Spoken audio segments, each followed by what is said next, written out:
কেমন করে আমি কার সাথে আমি যুদ্ধ করব? ও বুঝেছি, এই যে আমার খবর পেয়েছে, আমার খবর পেয়ে আমার শত্রু আগে ভাগে কিন্তু পালায়ন করিল।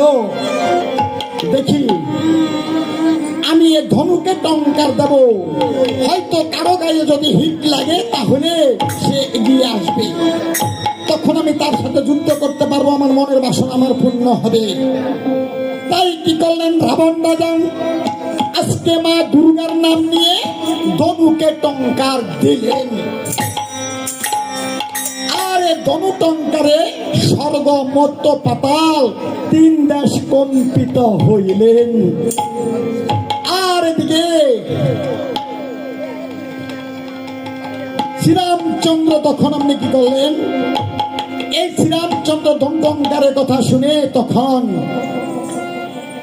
হনুমানকে বলছে, বাসারে হনুমান, শোনা দিয়ে মহান, আজকে যুদ্ধে কে এসেছে দেখে আসো বাবা তুমি পবন নন্দন।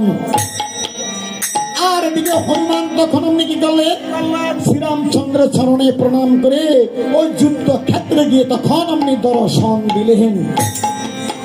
কি লঙ্কা রাবণ, আজকে লঙ্কা রাবণ কি সুন্দর একটি রথে করে যুদ্ধ করিতে এসেছে,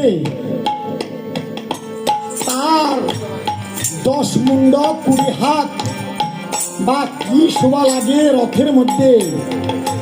সে হলো লঙ্কার রাজা, আর আমি হইলাম পশুকুলের রাজা। সে রাক্ষস কুলের রাজা, আর আমি হইলাম বানর কুলের রাজা।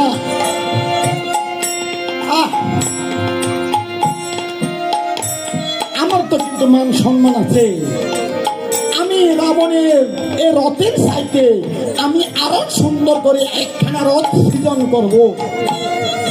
তাই আজকে কি করলেন হনুমান? মনে মনে ভাবলেন, আচ্ছা রথ সৃজন করিতে হলে একটা মিস্ত্রি লাগবে। হ্যাঁ, মিস্ত্রি ছাড়া এই যে কেমন করে একটা রথ তৈরি করব, আর কাঠেরও প্রয়োজন আছে, কাঠটা কোথায় পাবো? মনে মনে ভাবতে লাগলে কিছুক্ষণ পরে হনুমান এতে চৈতন্য জ্ঞান ফিরে পেলেন। হ্যাঁ, কাষ্ট হলো আমার শ্রীরামচন্দ্র, এই মিস্ত্রি হলো আমার শ্রীরামচন্দ্র। তাই কি করলেন? ওরে বদনেতে জপিন হনু তারে যে ব্রহ্মনাম